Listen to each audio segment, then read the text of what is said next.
Hola, hola. Estamos aquí hoy, 25 de octubre del 2023, primeras pruebas de video, donde vamos a hablar hoy sobre un tema que es el sesgo y la mentira que se creó alrededor de la minería. Estoy aquí para darles una visión desde un punto de vista profesional. Yo soy Sebastián Cardona, ingeniero químico de la Universidad de Antioquia, egresado en el año 2010. Tengo un MBA de EUDE, la Escuela Europea de Administración de Empresas, y del año 2021. Y tengo estudios y algo de experiencia en estos campos.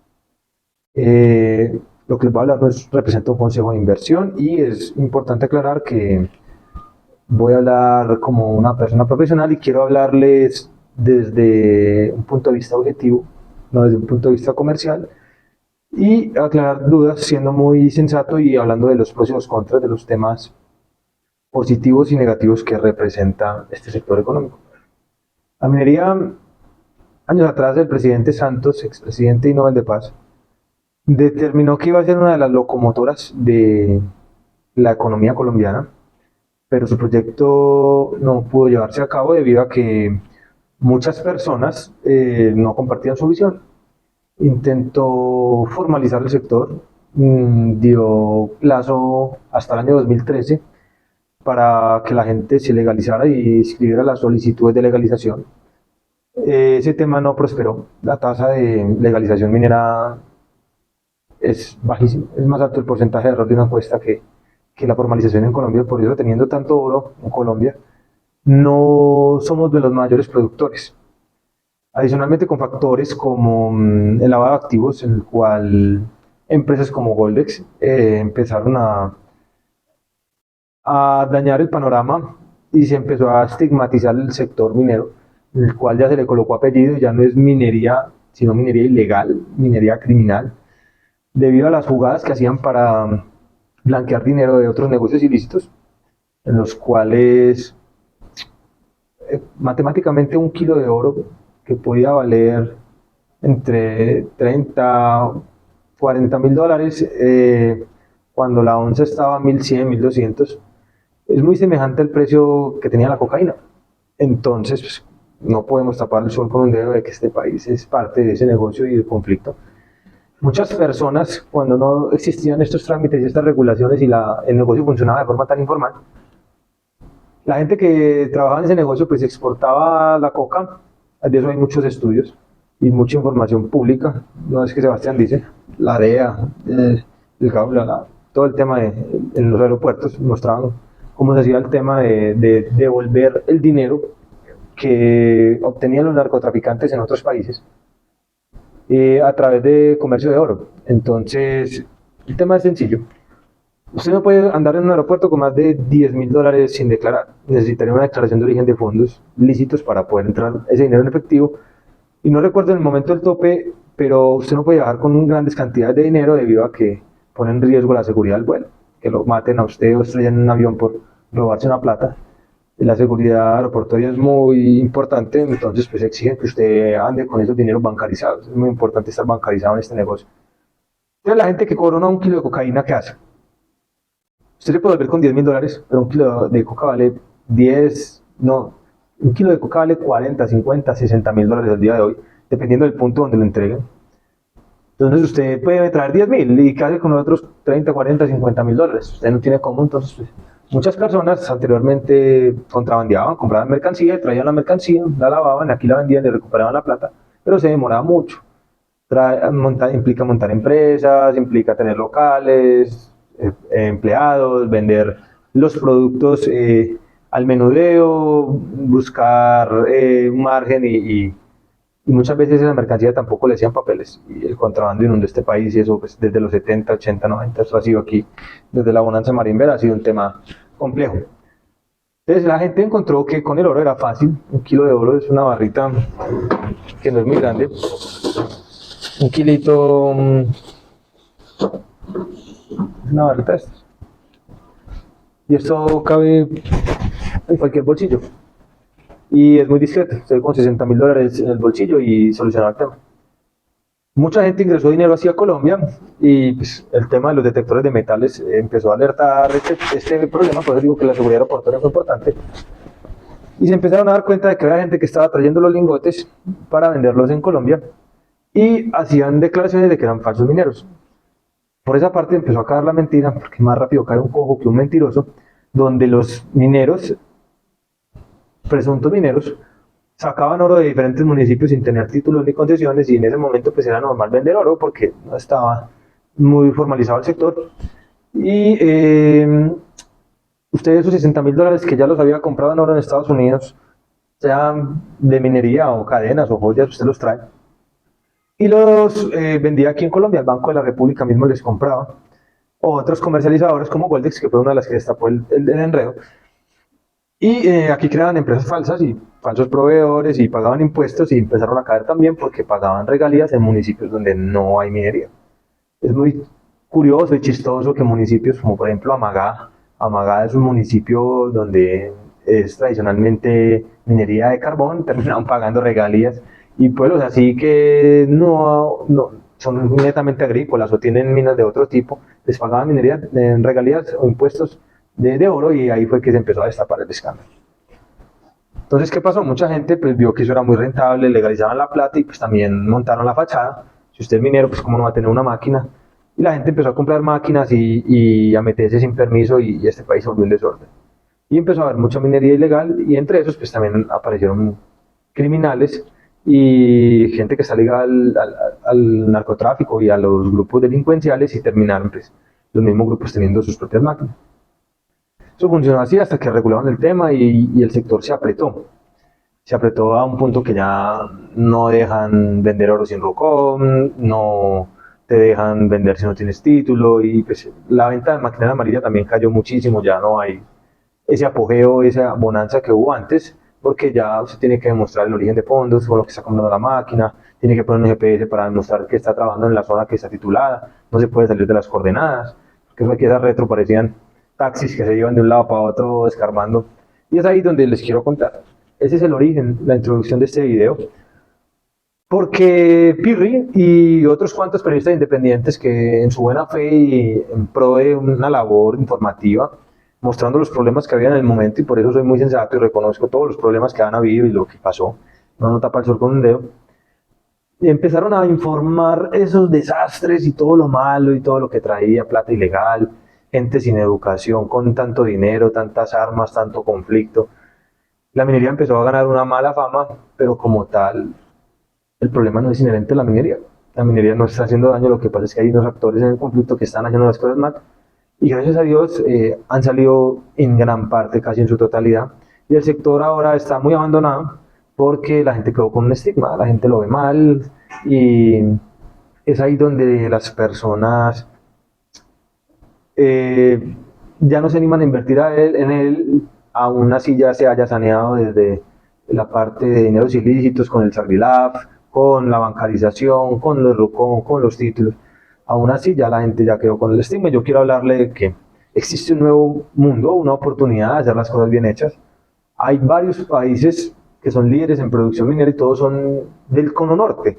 Los países que más sacan, así la gente no lo crea, sacan más que África y América Latina. Y ellos hacen las cosas bien, sacan más, pero el punto está es que no lo hacen como nosotros lo hacemos. Hace un tiempo un senador hablaba que minería sí, pero no así, y yo creo que ese sí es una verdad, que podemos hablar de eso. Vamos a hablar hoy de eso. Vamos a hablar de las famosas minas de aluvión, que son las que generan más impacto y las que hacen que este negocio se satanice. La minería de aluvión está compuesta por el proceso de lavado de arenas, material de playa, todo lo que sea aluvial es lo que arrastra el río, ese material de arrastre, que es material que viene de las vetas de las montañas. Las vetas son las venas de las montañas y es donde nace el oro.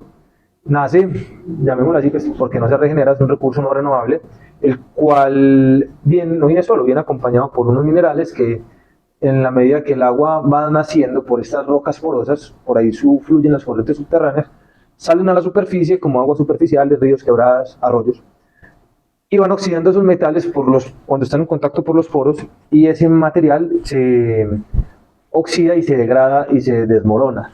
las aguas arrastran eso, incluidos los granitos de oro y los otros metales preciosos, y los va depositando en las orillas de los ríos con el paso de los años. Es un proceso lento y larguísimo, pero es ahí cuando va surgiendo. Y por eso muchos mineros dicen que nace oro, otros dicen que se ceba oro, pero es que cada vez que llueve o hay una avenida torrencial o un aguacero duro, cuando el río se crece, baja turbio, va arrastrando todo ese material de playa y él va cebando. Entonces los mineros van sacando y el río va reponiendo. Es algo completamente natural. No tiene que ver en absoluto las personas. Y por eso es un negocio que ha durado tantos años, es un negocio que, siendo recursos no renovables, es sustentable, porque el ciclo se puede hacer ambientalmente bien y se puede reponer algo de material. No es sostenible porque el oro no se recicla y las arenas pues no entra de la parte de economía circular. Bueno, las minas se pueden trabajar sobre el río, sobre la misma agua o al costado del río, en la orillita, y se trabajan en llanuras de inundación, pues son los terrenos, las fincas, donde en Antioquia es muy común esto, en la zona del Bajo Cauca, son zonas donde también se hace tradicionalmente ganadería y demás, pero es ahí donde se empiezan a, a escarbar o se empieza a excavar con maquinaria amarilla, que por lo general son retroexcavadoras y volquetas, bulldozer y cargadores, retropajaritas que les llaman, que son retrocargadores. Toda esa maquinaria es la que se usa para excavar en unas zonas que son secas y que se debe llevar el agua al proceso para lavar la arena, y a medida que se lava se arrastran los materiales de menos peso y menos tamaño, y lo que quede es ahí donde se determina concentrando y clasificando si tiene o no oro. Y la otra forma de minería es la minería que se realiza sobre el agua. Son minerías donde en pequeña escala y de forma artesanal lo hacen los barqueros, gente que se mete al río y hasta la mitad de la cintura, meten una pala, sacan una pala y la lavan en un cajón o matraca, y hacen lo mismo, lo que queda en el cajón y no se lo lleve el agua del río, eso es lo que tiene ahorita. Entonces se puede hacer también a mediana escala y a gran escala con lo que son las dragas y los dragones. Las dragas son unas motobombas que chupan la arena como pulpa, se chupa pantano literal, y ese pantano se lleva al mismo cajón. Hay veces que no se hace sobre el río, sino también en la zona seca, y se les llama elevadoras. El material se pone a chupar agua y se hace un venturí. Un venturí es un pitillo, chupa el agua, la lleva y se chupa el pantano, y lo hacen en terreno seco.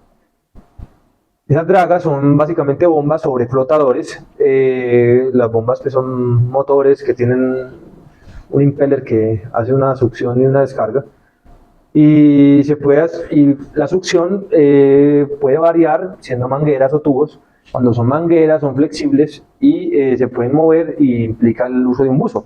Son personas que se colocan una manguera con aire y careta y traje y hacen un trabajo submarino, acuático, y la otra es hacerlo con un tubo que le llaman la lanza. Se inserta el tubo y se chupa y se trabaja igual. Eso es lo que llaman los dragones. No es un animal helado gigante que eche fuego, no. Un dragón es un barco con una bomba grandísima con tubos de 22 pulgadas, y es tan grande pues que implica que tenga un espacio, una clasificadora encima. No es con matraquitas ni cajoncitos, sino que es una clasificadora, una máquina como la que usan los que trabajan en la parte seca, y ahí recuperan el material y ya después hacen la parte de beneficio y refinación del oro. Bueno, entonces estas máquinas son usadas por mineros legales también, pero no necesariamente la máquina como tal hace que la minería sea mala ni destructiva. Son los procesos de separación de los metales y las condiciones legales y técnicas las que hacen que, si usted no las cumple, lo haga mal. Entonces vamos a empezar por hablar por los mismos materiales que van acompañando los minerales, y que según los acompañantes hay que determinar cómo se separan, y es ahí donde se empieza a definir cómo contaminan el proceso. Bueno, los minerales, ¿qué es un mineral? La gente no sabe qué es un mineral. Un mineral no necesariamente es una piedra. Un mineral químicamente sería una sal. Es una mezcla de un metal y un no metal que están enlazados, los cuales, pues, si miras la tabla periódica, te va a aparecer aquí que los metales comunes, como el litio, el sodio, el magnesio, el potasio y el Litio, sodio, magnesio, potasio y calcio. Esos son los metales más comunes y son los más abundantes en la corteza terrestre, que se enlazan con otros no metales como los carbonatos, los sulfatos, los nitratos, los boratos, los fosfatos, los sulfuros o se oxidan, forman óxidos. Usted ahí escuchó varios que son normalmente usados como abono. Los carbonatos son los minerales que llevan las aguas en las piedras. Los sulfatos se usan en la industria química fuertemente. Los nitratos son los abonos. Los boratos y los borosilicatos. Los silicatos son los vidrios, piedras vítreas, y los borosilicatos, pues de ahí vienen las esmeraldas. Los sulfuros son unos minerales muy bonitos que son unas piedras amarillas, brillanticas, parecen norito, pero es el llamado oro golfi y el oro de los tontos. Y los óxidos ya son sales blancas de otros colores. Los otros metales que ya tienen más interés que se usan en la industria son el estaño, el cromo, el magnesio, el hierro, el zinc, el aluminio, el níquel, el cobre, el cobalto, el plomo, el titanio y la plata. Son metales más pesados y que tienen otra implicación. Todos tienen una característica muy común, y es que son metales grises. Y solo hay dos metales que tienen colores particulares, que son el orito, que es amarillo, y el cobre, que es naranja. De resto, todos son blancos o grises en diferentes matices. Unos más claros, más oscuros, unos azules, más morados, llamémoslo así, más azules, más rojos según colorimetría, pero por ejemplo el platino es un gris morado.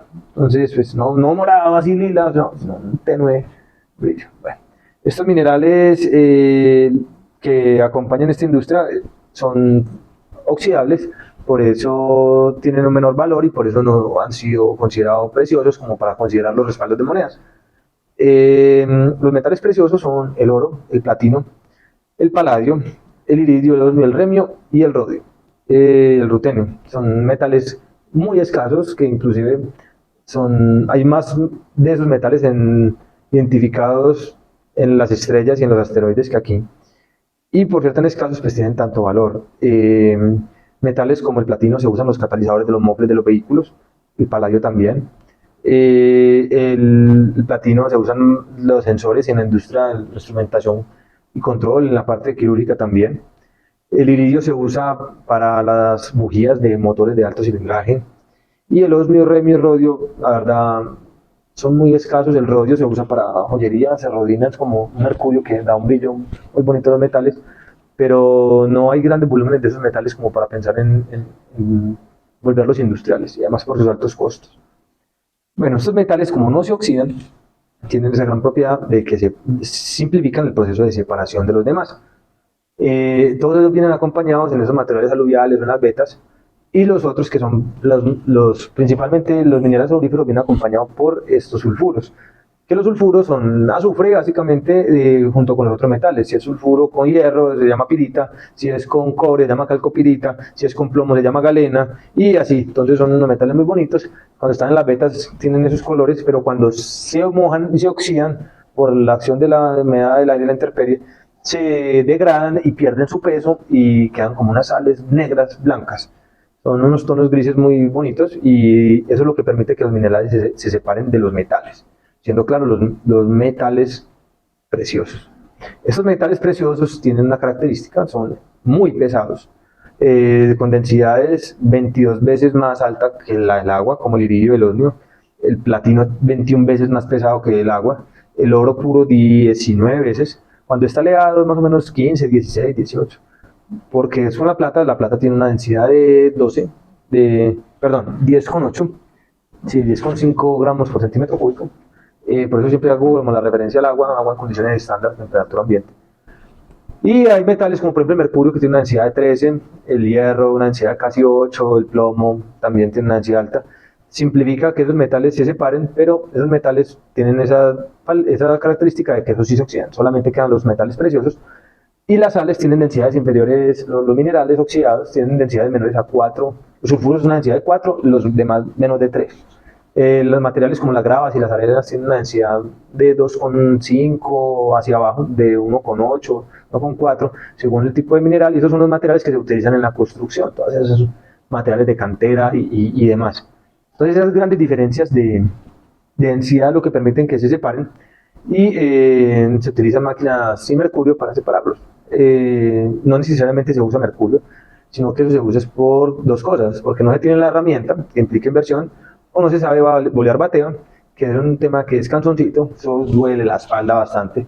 Y uno tiene que la gente trata de recuperar el máximo de material y uno pues le batea tantas toneladas, una tonelada sería imposible y eso pesa, eso desgasta mucho, entonces pues lo que se hace es concentrarlo, se saca un material más puro y eso se utiliza en unas máquinas o la gente lo que hacía era echarle mercurio, porque el oro forma una amalgama que es muy pesada y simplificaba el proceso de recuperación, pero bueno.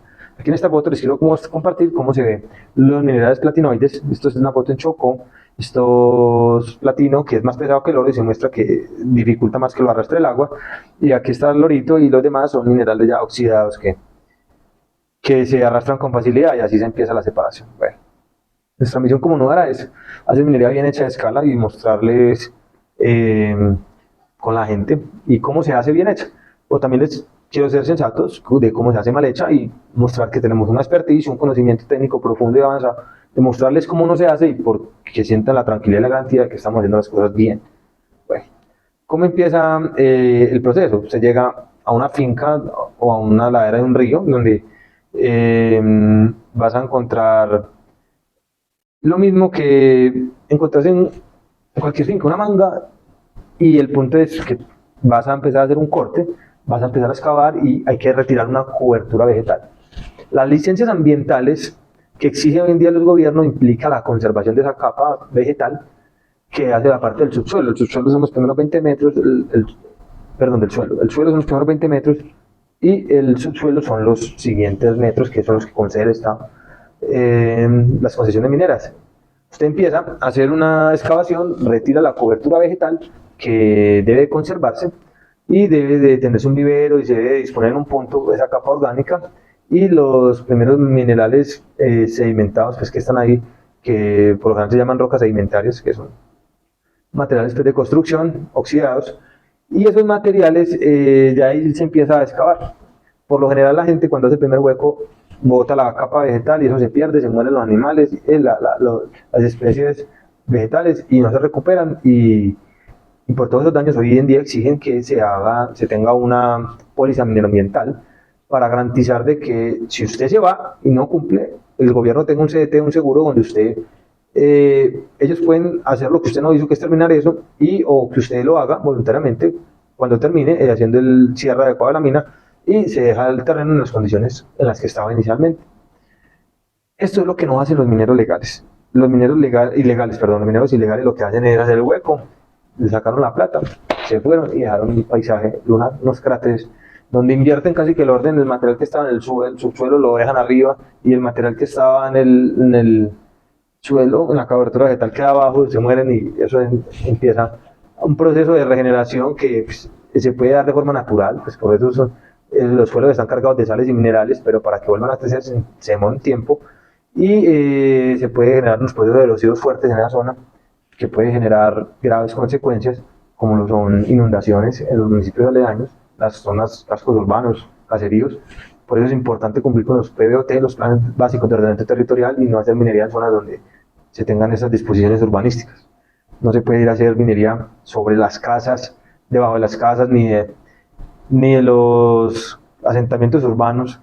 Es muy común aquí, es muy chistosa la historia. En la pandemia estaban haciendo unas obras en el municipio de Zaragoza y destaparon para hacer un alcantarillado cerca de la iglesia y obviamente estas iglesias las construyeron ahí a las orillas de los ríos y la gente encontró oro y se fueron a sacar oro debajo de la iglesia y a retrasar la obra pública, que es para el beneficio de los demás, y hacer minería donde no se debe. Por eso es importante cumplir con las licencias y como tal la gente siempre queda con la noticia chistosa, curiosa, la negativa, todo lo malo, pero como tal no es inherente que se hagan ese tipo de prácticas la minería.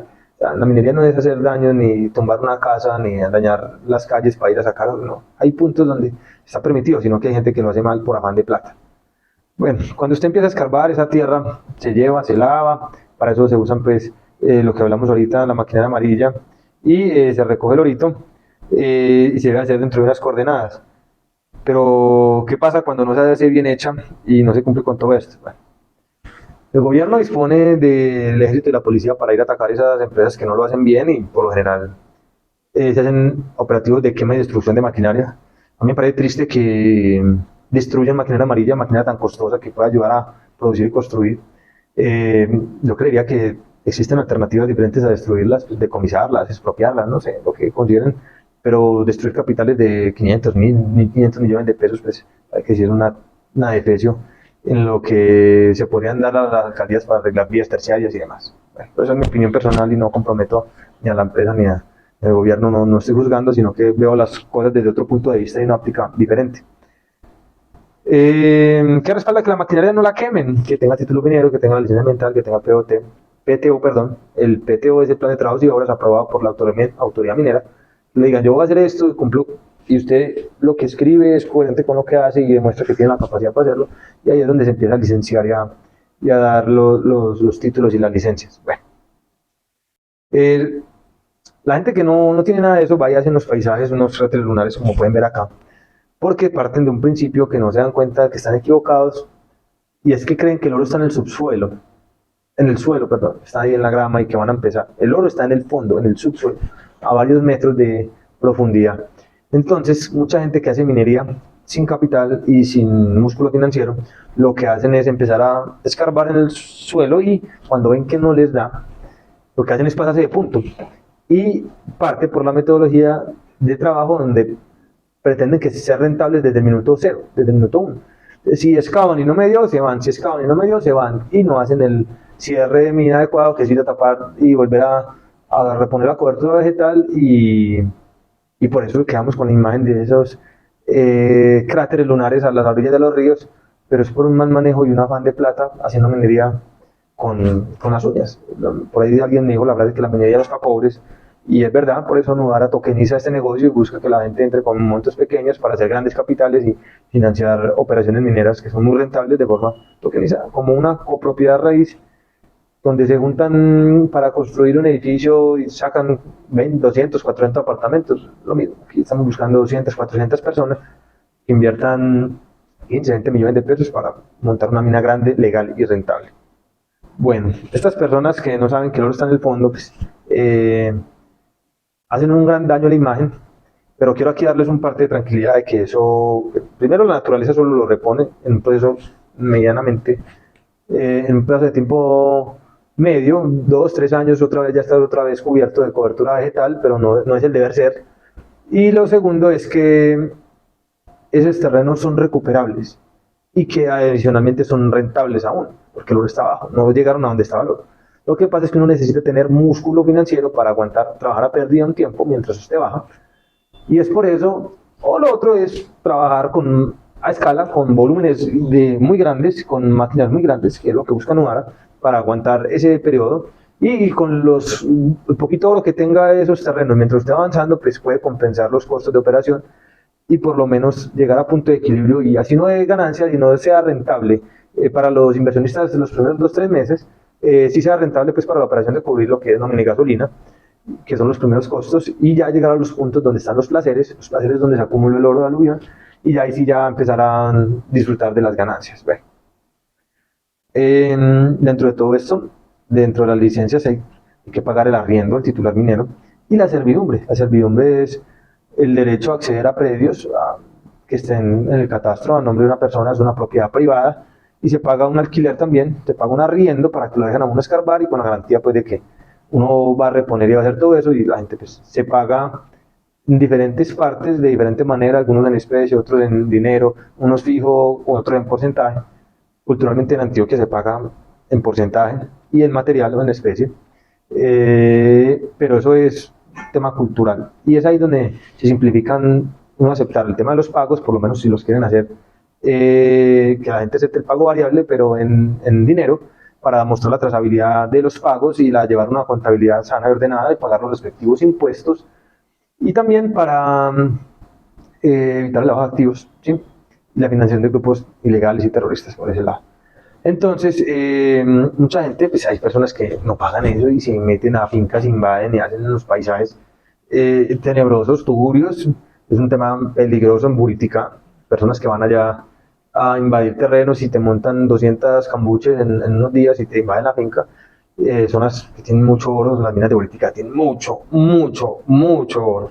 Tenores de 100 gramos tonelada, tenores de kilo libra. Entonces es gente que ha caído porque los capturan por enriquecimiento ilícito, porque gente que no tenía ni CISBEN, gente que nunca cotizó el sistema de seguridad social, y hoy en día con las bases de datos es muy sencillo darse cuenta de eso. Gente que nunca declaró renta y de repente pues ya tienen camioneta de 600 millones construyendo edificios, y el visaje pues ya viajan, ya gastan, ya rompean. Y es ahí donde se dan cuenta de que están haciendo algo, pues, constituyen con un delito el enriquecimiento ilícito y de no pagar impuestos. Les meten minería ilegal y les meten lavado de activos, y ya con 3, eso en Colombia se llama concierto para delinquir, y ya usted tiene todas las condiciones para que un juez solicite eh, eh, una prisión intramural, no es domiciliaria. Entonces es un tema delicado. Por eso buscamos hacer las cosas bien. Yo soy el representante legal de Nodara y por eso soy muy claro. Yo no soy consciente de los riesgos, peligros, conozco la normatividad y tenemos claro lo que no debemos de hacer. Y créame que yo no estoy aquí buscando ganar dinero con problemas, ¿sí? Bueno, entonces lo que hablamos ahorita, hay que respetar la propiedad privada, pagar los alquileres y las respectivas servidumbres, cumplir con los planes básicos de ordenamiento territorial y hacer los cierres de mina adecuados, colocar la cobertura vegetal. Es muy fácil saber que una mina está abandonada por los colores del agua. ¿Por qué? El agua que se estanca en esos cráteres empieza a tomar un color azul verdoso, verde azul turquesa, como le quieran decir, debido a la lixiviación. Uy, ¿qué es esa palabra tan rara? No, la lixiviación es que los minerales, cuando están con el agua, se empiezan a oxidar y se disuelven y pasan al agua en forma de, son sales, que se forman unas lagunas saladas, y el cobre tiene una particularidad y algunos sulfatos en níquel forman sales verdes y azules, y entonces se ven unos paisajes que hay gente que cree que eso es turístico aquí en el oriente antioqueño, que le dicen hasta pozos azules, y también lo he visto en Villa de Leyva. O son aguas estancadas que están lixiviando minerales, que están volviéndose saladas, y son bonitas, pero es un mal manejo, ¿sí?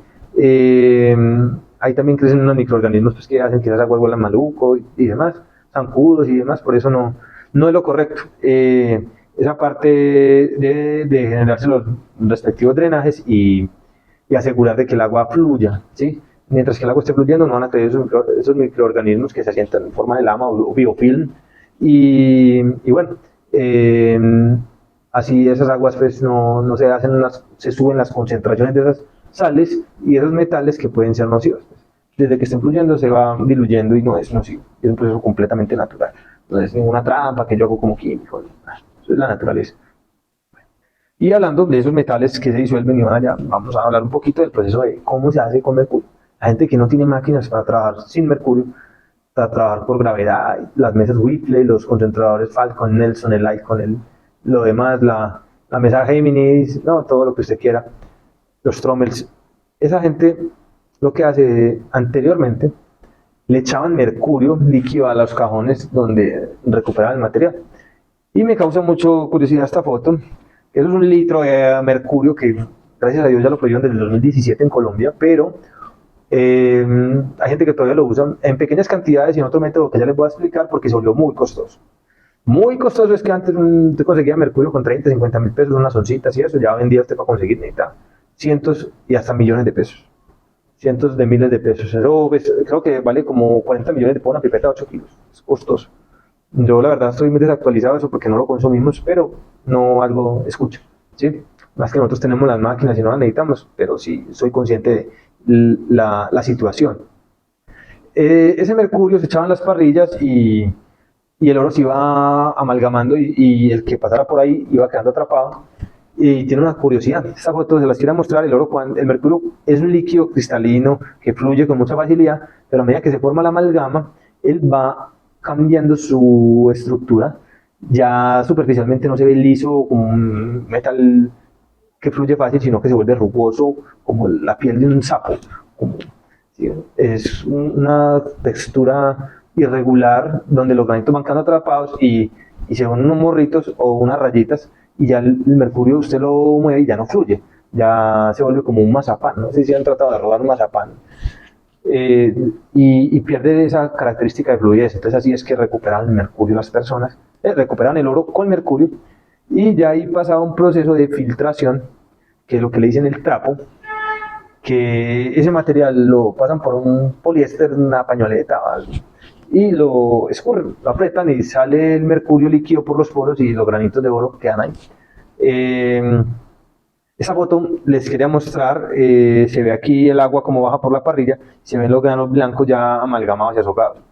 Yo, lastimosamente, he llegado a ver en ríos de Andes y de Chocó material de aluvial ya amalgamado. Ya el oro baja y se va juntando y forma placeres y vuelve muy rico. La gente no tenía esa conciencia, pero a ellos les convenía porque si hay un grano de una gota de mercurio y el río baja un grano, ¡pum!, ahí lo pegado, entonces se van aglomerando y forman unas crispetas grandes, como ven aquí en esta foto, que se vuelve muy fácil de recuperar. Entonces usted se platica más fácil, pero a costa de qué, de la salud. Podemos ver pues que es como una orilla de una playa con un material de esos blanco. ¿Sabe uno que está amalgamado? Si fueran los otros metales que hablamos que eran como grisáceos y demás, pero son en sus condiciones puras y esos materiales en la naturaleza no están puros porque se oxidan. Son materiales así, estos colores cafés que forman las sales y ahí uno se da cuenta que eso es ahorita amalgamado. Bueno. Finalmente, lo que se hace es a los materiales que quedan ahí se le agrega más mercurio, buscando recuperar siempre con la batea. Hoy en día eso es lo que hacen. No se le echa mercurio a los cajones de las parrillas, sino que se le echa algo de mercurio en la batea y se recupera, se echa un exceso 3-4 veces más mercurio para poder que tenga fluidez y se recuperan los trapos y vuelven y se escurren. Es un elemento grave de contaminación porque la gente que hace la presión se le ingresa el mercurio en las manos y las manos les tiemblan. Tienen un tembleque, es muy común ver esto, es el mayor síntoma de que es gente que no usa la protección adecuada. Voy a hacer dos salvedades. El mercurio tiene un uso que es para desplatinar, los platinoides no amalgaman. Entonces, cuando usted tiene oro y mercurio, pues usted le echa el mercurio, separa el oro y se le queda el platino limpio y así empieza la separación.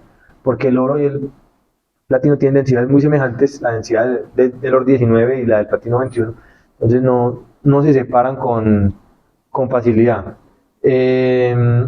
Bueno, hay otra forma de hacerlo que es por medio de una disolución ácida. Se echa agua regia, pero el agua regia es difícil de conseguir en Colombia por culpa del narcotráfico. El agua regia se forma con ácido clorhídrico y ácido nítrico, 3-1. Y el clorhídrico es el que más se necesita. Entonces es un producto controlado por estupefacientes, un producto muy peligroso que aquí lo han usado para hacerle daños a personas echándoselo en la cara. Lastimosamente, la ley Natalia Ponce León del 2014, donde una persona con problemas afectivos y con toda la sevicia y maldad le dañó la cara a una muchacha muy bonita, acabó con la industria química porque ya no se venden ni poquitos, ni litros, ni nada, ni con tarjeta profesional, ni a los especialistas, nada. Eso tiene que ser con trámites en Bogotá, ante el DCCA, Departamento de Control de Armas, y Indumil. Ellos tienen todo el manejo de químicos regulados y peligrosos para explosivos y para esa parte, entonces ya no se puede hacer. Entonces ya la gente no aplica, la gente no va a ir a Bogotá a comprar un litro, a tramitar la licencia para que el ejército le autorice si puede comprar un litro. Eso es una cosa engorrosa y en pequeños volúmenes no se usa. Por eso mucha gente usa el mercurio para desplatinar. Entonces ya hablamos de que el mercurio se puede meter en la mano cuando usted hace la escurrida o la filtrada, o esa presión se le mete en las manos. También cuando el mercurio se lo lleva al agua, el mercurio tiene una característica que es, diría que es el único metal vivo, se puede mantener estable como metal, una gota metálica ante la intemperie, o si en otras condiciones se puede disolver y se puede formar complejos organometálicos. ¿Qué es eso? Que se puede asimilar en el cuerpo. Entonces, ¿qué pasa? La gota de mercurio que cae al agua va y se empieza a disolver en el agua o la absorbe un alga y se la come un pescado, y el pescado queda con complejos metálicos en su estructura, en las proteínas, y usted va y se come el pescado, y el pescado usted también queda con mercurio. La gente no se muere por consumir mercurio, pero sí tiene unas implicaciones que generan malformaciones genéticas, y esos metales pesados no permiten que se unan las células y se dañan todos los procesos biológicos, mitosis, meiosis y demás. Y eso se ve mucho es porque la gente de zonas mineras donde consumen mercurio tienen hijos que por lo general tienen labio leporino, nacen con microcefalia, muchas cositas. Pues usted como tal no le hace daño, por eso mucha gente lo usa sin problema. Y aducen de que esos son problemas, pues el azar, la suerte, que el niño nació enfermito, pero no, eso tiene que ver mucho, eso es muy grave. No cargar con una persona que no tenga unas condiciones dignas de vida, eso es complejo. También eso pasa con los abonos y el Roundup, que es el glifosato y demás. Las estructuras químicas complejas y pesadas hacen mucho daño a la salud.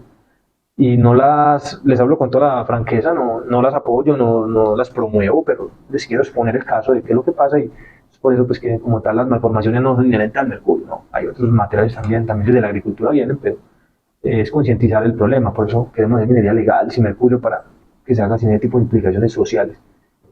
Bueno, el material, volviendo al punto, quedan las amalgamas de mercurio así en las bateas, y se pasa a quemar a una retorta. Hay gente que quema sin retorta, lo ponen en una pala y le ponen la candela y evapora el mercurio y queda ese mercurio en la intemperie, y vuelve y llueve y vuelve y condensa y cae, y ahí queda el mercurio en el ambiente, y eso es muy nocivo. Por eso, pues, si alguien va a desplatinar con mercurio, lo recomendable es que usen la retorta. ¿La retorta qué es? Es un condensador. Es condensador, ¿viste? No se habla enredado. En pocas palabras, usted calienta la amalgama, el mercurio se evapora a 32 grados centígrados, como 27, 30. A temperatura ambiente ya se puede evaporar con el calor, y cuando esté como vapor, son unos gases grises, usted los pasa por un tubo con agua fría, intercambiador. Esa agua lo que hace es volver otra vez el mercurio a gotas y se recupera, y así separa usted el mercurio y el oro. Pero ese oro queda de este color, no es brillante, se le llama la esponja de oro. Ese material puede recuperar su brillo, pero ya es un proceso de fundición, que ya es metalizándolo, llevándolo a 1200 grados. Ese mercurio recuperado tiene un problema, y por eso es que la gente consumía tanto mercurio. Ese mercurio queda desactivado. Ese mercurio ya no tiene las cargas como para atraer los otros metales y formar una amalgama. Y lo aprendí de Freddy Pantoja, un químico muy bueno en Nariño, que en Pasto, por allá, ellos regeneran con electrólisis el mercurio. Lo que hacen es, con una pila de 12 voltios, un electrodo de grafito, un clavo, o con lo que se pueda, y con agua con sal, hacen una celda electrolítica y le ponen ahí, eso burbujea un poquito, y el mercurio vuelve a tener fuerza y se puede reutilizar. El mercurio es reutilizable. Pero como la gente no sabe eso, la gente, ya le ponían oro encima al mercurio, ya no cogía, bote ese que es mercurio viejo y compre mercurio. Eso era un negociazo para los compradores de oro antes, porque iban a usted iba, le llevaba el oro amalgamado para que lo quemaran y le vendiera el mismo oro. Usted le compraba el oro y ganaba la compra. Y se lo quemaba y le recuperaba el mercurio con la retorta y lo reactivaba, y volvía y le vendía el mismo mercurio que él le entregó a usted gratis. Negociazo. Había gente que hasta le fiaba el mercurio a la gente con tal de que le llevaran el oro a la compra. Entonces era un negocio casi de burro con tigre amarrado, y por eso ese método se popularizó mucho. No solo en el nordeste antioqueño sí que es popular el mercurio. Y bueno, el tema de la quemada también implica que usted no se vaya a aspirar esos gases. Por eso recomendamos el uso de la retorta y todos los elementos de protección, ¿sí? Porque se absorbe vía cutánea, ocular, nasal. Es muy grave ese tema. Bueno, aquí como vemos en las fotos, el oro ya se derrite en una cuchara de barro y se le agrega un fundente, por lo general es bórax, se le agrega algún carbonato de sodio, bicarbonato, pues no se consigue carbonato de liviano para eso, pero eso lo que hace es escorificar metales. Los no metales, las sales, las absorbe la fase vítrea que genera el bórax, también le echan vidrio puro a eso, y eso separa las arenas y todos los materiales que no son de interés, y los metales quedan pulidos. Lo que esté metalizado ahí, el mercurio tiene una curiosidad, amalgama con mucha facilidad el oro, la plata, el cobre y el aluminio, que yo he visto. Puede que amalgame más, pero a la fecha los materiales el hierro no lo amalgama, los platinoides no los amalgama, y pues ya recipientes de otro material no los conozco, pues son costosos, entonces no usar lo más sencillo, plástico tampoco. Entonces esos materiales que amalgama usted los funde y queda el oro con una ley bajita. Yo he llegado a ver plata libre, en las minas en Andes hay plata libre, y esos cristales pues también van ahí, y uno saca lingotes de muy baja aleación, ley. Llegué a ver lingotes de ley 250, 300, 400, que no son oro electrum, que el oro electrum es el oro nativo que estaba entre las 500 y 600 de ley. ¿Qué es ley? No les he explicado qué es la ley. La ley es la pureza o la composición despreciada en milésimas. Entonces, si usted habla de ley 500, está hablando de 50% de oro. Ley 200, 300 es 20%, 30% de oro, y el restante por lo general es plata. Pero también puede ir algo de cobre, y el aluminio no tanto. Ya es que usted haya hecho un proceso en una olla de aluminio, pero como tal la gente sabe eso y no lo hace en recipientes de aluminio, sino en plástico, y por eso pues la mayoría de lingotes que usted vende tienen un principal componente es el oro, el segundo es la plata y unas tracitas de cobre. ¿Por qué el cobre y el aluminio no? Pues porque nativos no están como tal metalizados, sino que están mineralizados, ¿sí? Bueno, volviendo al punto, hablamos de que es muy importante colocar reciclos de agua. Por eso trabajamos en la mina que tenemos en Cáceres con una piscina, con un reciclo de agua, se usa la misma agua y así garantizamos de que no haya vertimientos, ni de sólidos suspendidos. ¿Qué son sólidos suspendidos? Arenitas livianitas que flotan y se ven esas aguas turbias, son ríos cafés. Eso debe sedimentarse con un floculante y que no haya ningún metal disuelto que pueda perjudicar a los pescadores ni a la comunidad que consumen estos alimentos. Eso es lo que les quería contar respecto a los perjuicios y bondades que tiene la minería. Van a decir, no hay ninguna bondad, todos nos han hecho las cosas malas, que vuelven lenta a la gente, que le da tembleque, que le da que los niños nacen con malformaciones. No, eso también se puede retirar del cuerpo, esos complejos organometálicos con reductores. Reductores son jugos ácidos. La gente tiene la cultura popular tomar jugo de mandarina y naranja para eliminar eso, y con eso se conservan. Por eso en su cultura popular ellos dicen como que eso no hace nada, no pasa nada. Es gente que tiene que saber, es un tema muy diurético de tomar jugos, orinar y evacúan esos metales en la orina. Bueno, toda esta información la pueden validar, buscar en internet. Estoy dispuesto a recibir preguntas y debatir de forma respetuosa y con argumentos técnicos, sin sesgos y con... Hablaba un poco técnico, pero es desde la parte de vista del ingeniero, y que quiero que sepan que tenemos el dominio total y completo y tenemos la experiencia y expertise en toda la cadena. Por último, quería contarles para cerrar, y voy a reiterar lo que hablamos ahorita. Como hacemos las cosas bien, los problemas sociales se minimizan, esos problemas se genera empleo formal, rural, con prestaciones. Estamos sacando gente del conflicto armado. No estamos reinsertando gente, pero le estamos permitiendo que la gente tenga un ingreso y una estabilidad donde dejen de pensar en hacer cosas malas ante la escasez y la pobreza. Generar oportunidades. Generar oportunidades no solo en mano de obra, empleados rasos y gente, sino también empleos profesionales. La minería tiene una bondad y es que integra a todas las comunidades. Desde las áreas auxiliares de las empresas, áreas transversales, contadores, abogados, de la parte técnica, ingenieros, geólogos de minas, químicos, mecánicos, eléctricos, todos los instrumentos de control, toda la gente de la producción, mantenimiento, calidad, la gente que trabaja en inventario, compras, logística internacional, facturación, cartera, todo lo que una mina es una empresa común y corriente, sino que se ha hecho de forma muy artesanal y empírica.